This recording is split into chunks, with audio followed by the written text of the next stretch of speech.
Hello दोस्तों, मैं अमित कुमार। आज हम बात करने वाले हैं कक्षा 11वीं के पहले चैप्टर समुच्चय की एक्सरसाइज 1.4 के क्वेश्चन नंबर 6 की।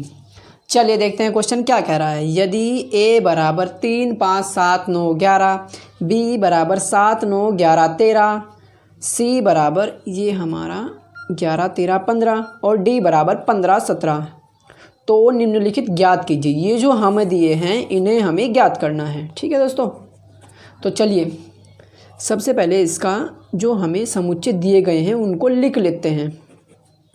क्या दिया है? a बराबर 3, 5, 7, 9, 11, b बराबर 7, 9, 11, 13, c बराबर 11, 13, 15, d बराबर 15, 17। ठीक है दोस्तों, आप देखिए यहाँ पे हमें निकालना क्या क्या है। फर्स्ट पार्ट दिया है हमें ए और ये ऐसा साइन है बी। देखिए ये साइन क्या बताता है? सबसे पहले इसको बोलते हैं हम इंटरसेक्शन, इंटरसेक्शन, या इसको हम अंग्रेजी में बोलते हैं और हिंदी में बोलते हैं इसको हम दोस्तों सर्वनिष्ठ, सर्वनिष्ठ, इंटरसेक्शन या सर्वनिष्ठ। यानी हमें ए इंटरसेक्शन बी अगर निकालना है तो इससे मतलब हमारा ये है कि ए और बी में जितने भी एक जैसे एलिमेंट होंगे वो हमें एक सेट में रखने हैं। उसी सेट को हम क्या कहेंगे? A intersection B. देखिए जैसे यहाँ पे निकालना है हमें, ए दिया है 3, 5, 7, 9, 11, बी दिया है 7, 9, 11, 13। तो इन दोनों सेट में ए में और बी में हमें एक जैसे क्या दिख रहे हैं? देखिए एक जैसा क्या है? 3, इसमें 3 है यानी ये नहीं होगा। 5 इसमें नहीं है, 7 इसमें भी है यानी दोनों में एक जैसा, तो लिख दिया। इसके बाद 9 इसमें भी है, वो भी आ गया। इसके बाद 11 इसमें भी है, वो भी हमने लिख दिया। इसके बाद बचा 13 इसमें नहीं है, तो इसका मतलब ये नहीं आएगा। तो जो हमारा ए इंटरसेक्शन बी होगा वो हो गया हमारा 7, 9, 11। ठीक है दोस्तों, अब जैसे अगर हम बी इंटरसेक्शन सी निकाल लेंगे जो हमारा सेकेंड पार्ट है, तो इसका मतलब बी और सी में जो कॉमन एलिमेंट होंगे, जो एक जैसे एलिमेंट होंगे, वो हमें यहाँ पे लिखने हैं। देखिए बी ये रहा, सी ये रहा, क्या कॉमन है, क्या एक जैसा? 11 और 13, तो 11 और 13, बाकी का तो कोई नहीं है एक जैसा। ठीक है ना, वो लिख दिया हमने। ठीक है दोस्तों, अब जैसे इसका थर्ड पार्ट है, हमारा थर्ड पार्ट है A intersection C intersection D, यानी ए में, सी में और डी में जो कॉमन है, यानी कि तीनों के तीनों में जो एक जैसे एलिमेंट होंगे उनको लिखना है हमें। ठीक है, जैसे देखिए यहाँ पे ए में 3 है, सी में 3 नहीं है यानी कि ये छोड़ दिया हमने। इसके बाद 5 है ए में, 5 सी में नहीं है ना ही डी में है, तो ये भी छोड़ दिया। 7 इसमें भी नहीं, ना इसमें, ये भी छोड़ दिया। इसके बाद 9, ना इसमें 9 है ना इसमें, ये भी छूट गया। 11 इसमें है लेकिन वो डी में नहीं है। ठीक है दोस्तों, यानी कि ये भी कॉमन एलिमेंट नहीं होगा। यानी तीनों में क्या कॉमन है? कुछ भी कॉमन नहीं है। तो इसका मतलब जो इस सेट में एलिमेंट कुछ भी नहीं है, एम्प्टी सेट है, इसको हम फाई से भी डिनोट कर सकते हैं। खाली समुच्चय है जिसमें कोई एलिमेंट नहीं होता, उसको एम्प्टी सेट कहते हैं और फाई से डिनोट करते हैं, या फिर ये ऐसा। ठीक है दोस्तों, तो जो हमारा A intersection C intersection D हो गया वो हमारा फाई हो गया। अब देखिए जैसे इसका फोर्थ पार्ट है, फोर्थ पार्ट में क्या बताना है हमें? ए इंटरसेक्शन सी। ए इंटरसेक्शन सी का मतलब है ए में और सी में जो कॉमन एलिमेंट है। तो देखिए ए में और सी में क्या क्या है? ये रहा हमारा ए, ये रहा सी, बस 11 दिख रहा है। ठीक है ना, दोनों में 11 ही तो एक जैसा है, तो यानी ये 11। दोस्तों एक बात और, अगर किसी सेट में केवल एक ही एलिमेंट हो तो इसको बोलते हैं हम सिंगलटन सेट, यानी एकल समुच्चय।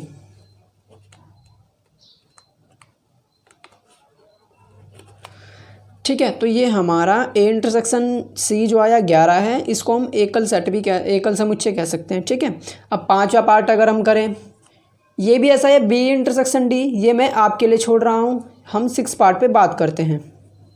देखिए क्या दिया है यहाँ पे, A intersection B union C निकालना है। तो सबसे पहली बात कैसे निकाल लेंगे हम, देखिए बी यूनियन सी आया और ए इंटरसेक्शन, ये पूरा का पूरा। सबसे पहले हमें यहाँ पे बी यूनियन सी निकालना पड़ेगा। बी यूनियन सी से मतलब हमारा है बी के और सी के एलिमेंट को इकट्ठा करके रखना है, जबकि सेट में कोई भी एलिमेंट दोबारा रिपीट नहीं होना चाहिए। जैसे यहाँ पे हम बी यूनियन सी अगर निकाल ले, बी यूनियन सी क्या होगा हमारा, ये रहा हमारा बी और ये रहा सी।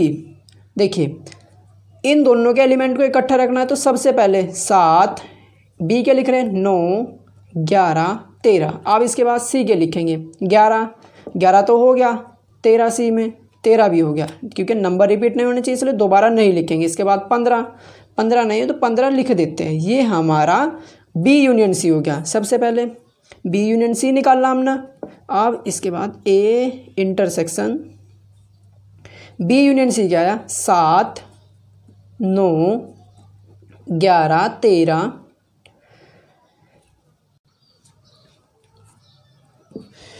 देखिए दोस्तों, अब यहाँ पे हमारा ए में और इस सेट में जो कॉमन एलिमेंट होंगे वो हमें यहाँ पे लिखने हैं।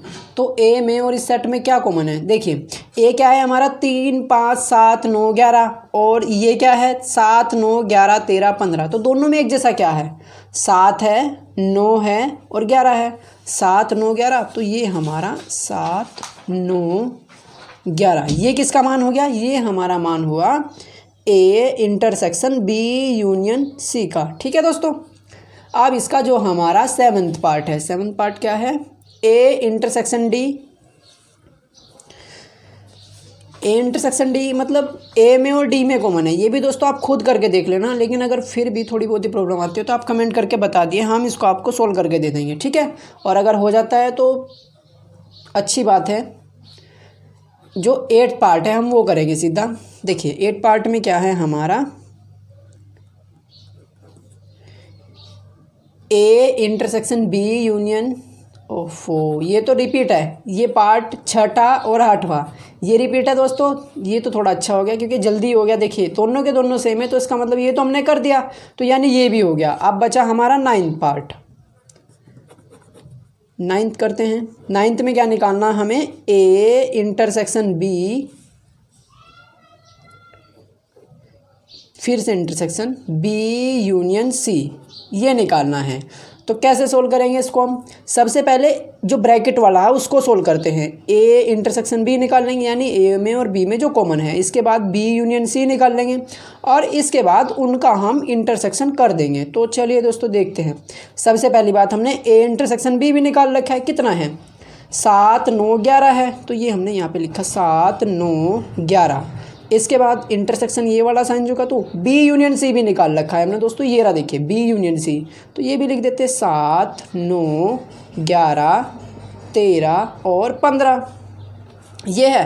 अब हमें इनका इंटरसेक्शन निकालना। इनका इंटरसेक्शन मतलब इनमें जो कॉमन एलिमेंट होंगे, क्या क्या कॉमन है, 7 9 11 7 9 11 13 15। इसमें ये एलिमेंट है, देखिए इसमें भी 7 है, इसमें भी 7 है, तो वो हमने यहाँ पे लिखा।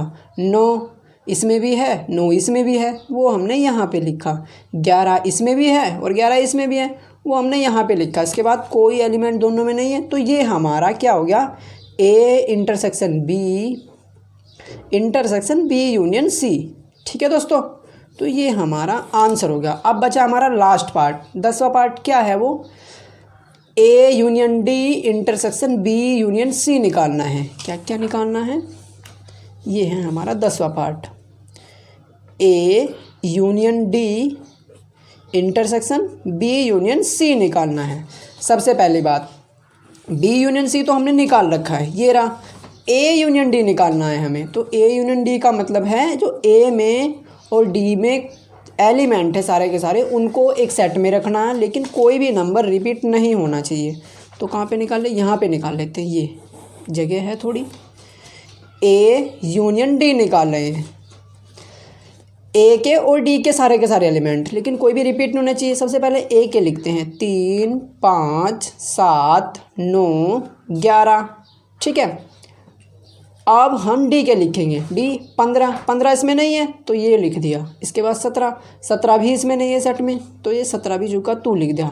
तो जो हमारा ए यूनियन डी हो गया 3 5 7 9 11 15 17 हो गया। और जो बी यूनियन सी है हमारा 7 9 11 13 15 हो गया।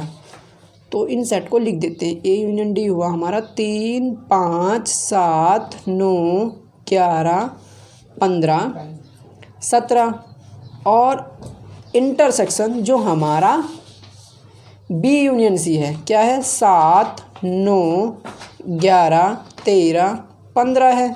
अब इनमें दोनों में कॉमन देखेंगे हम क्या है दोनों में एक जैसी संख्या 3 इसमें है 3 नहीं है तो यानी नहीं है। 5 भी नहीं है। 7 है तो यानी इनके इंटरसेक्शन में 7 है। 9 भी है। 11 भी है। इसके बाद 15 नहीं है ये रहा 15 भी है तो यानी 15 भी है। इसके बाद 17 नहीं है इसमें तो इसका मतलब यही होंगे बस दोनों में हमारा कॉमन 7 9 11 15। ये क्या हो गया हमारा A union D intersection B union C. ठीक है दोस्तों ये हमारा आंसर हो गया। Thank you.